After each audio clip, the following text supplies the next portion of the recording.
গল্প শুধু গল্পই হয়ে ওঠেনি, প্রত্যেকটা গল্পেই মানে পাঠক একটা মেসেজ পাবেন। সাংবাদিকতা করতে করতে আসলে এই লেখার আসলে সুযোগটা তৈরি হয়েছে।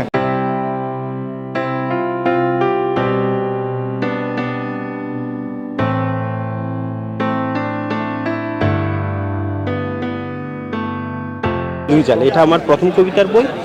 কথাটা বিষয়বস্তু বলতে গেলে এটা হচ্ছে আমাদের আঞ্চলিক ভাষার কয়েকটা শব্দ এখানে আমি জুড়ে দিয়েছি, কিন্তু এই যে প্রথম কবিতার বই হলেও এটা হচ্ছে 2019-এ বের হয়েছিল প্রথম সংস্করণ।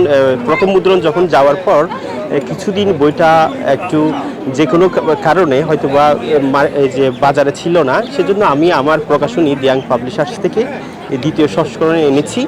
যাই হোক, আমি মনে করি আমি চেষ্টা করেছি আমার কবিতায় আমার মায়ের বা আশপাশের কথাগুলো তুলে আনা আমার মতো করে, কেননা আমি মনে করি একজন কবি একেবারে নিজস্ব নিঃসঙ্গতায় থাকে, সেখান থেকে নিজের থেকেই লিখতে হয়, নিজের পারিপার্শ্বিক থেকে মায়ের ভাষা থেকে। আমি চেষ্টা করেছি আমার দুই জালে ভালো কিছু লিখতে, নিজের কথা লিখতে চেয়েছি।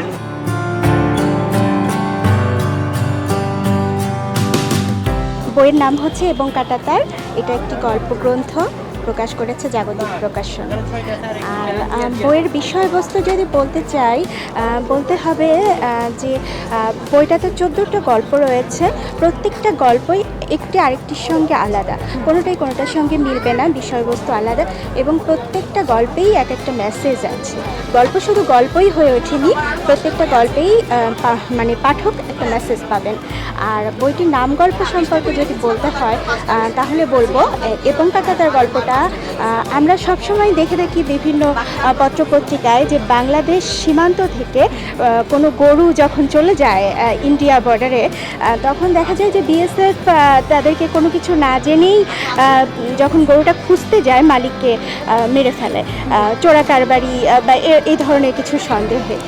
কিন্তু তারপরে দেখা যায় যে মারা যাওয়ার পরেই ব্যাপারটা পত্রপত্রিকায় আলোড়িত হয়, তারপর শেষ হয়ে যায়। কিন্তু সেই পরিবারের যে কি অবস্থা হয় সেটা একটা গরুর মুখে প্রথম থেকে শেষ পর্যন্ত বর্ণনা করা হয়েছে। তো এটাই হচ্ছে মানে নাম গল্পের বর্ণনা, এবং প্রত্যেকটা গল্পের বর্ণনা হচ্ছে ওইভাবে তো করা যায় না। তারপর আমি বলছি কোনোটাতে দেখা যাবে প্রেম, কোনোটাতে দাম্পত্য বিরোধ, এক একটা গল্পই মানে আলাদা।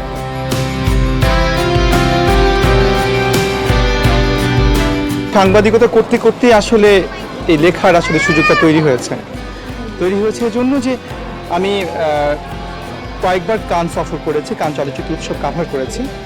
আমি পর্যন্ত 4বার কান চলচ্চিত্র উৎসব কাভার করেছি, তবে পরপর 3বার, মাঝে একবার করোনার কারণে সেটি অনুষ্ঠিত হয়নি, ভার্চুয়ালি হয়েছে।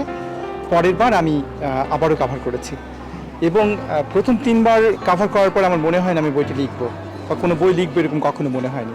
তবে 4র্থবার আমি কাভার করার পর আমার মনে হয়েছে আমার লেখা উচিত। কেন লেখা উচিত?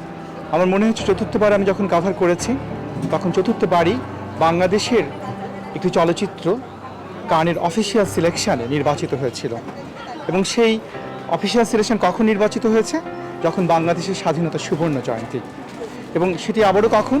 যখন করোনাকালীন পৃথিবী, নিউ নর্মাল পৃথিবী, এবং যখন বাংলাদেশ ইউরোপিয়ান ইউনিয়নের চোখে রেড জোনে।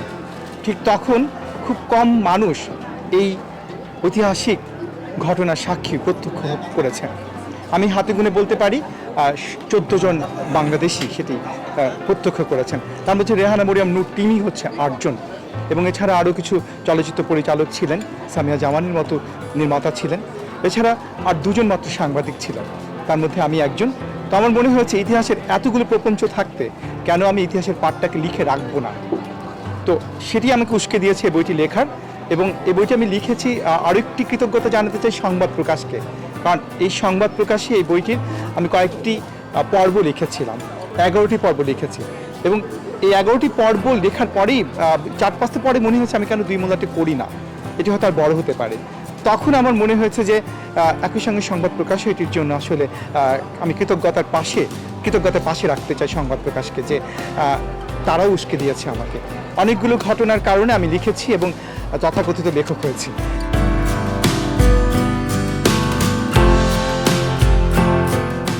সংবাদ, ফিচার ও অনুষ্ঠানের জন্য ভিজিট করুন সংবাদ প্রকাশের ওয়েবসাইট এবং যুক্ত থাকুন ফেসবুক পেজ ও ইউটিউব চ্যানেলের সঙ্গে।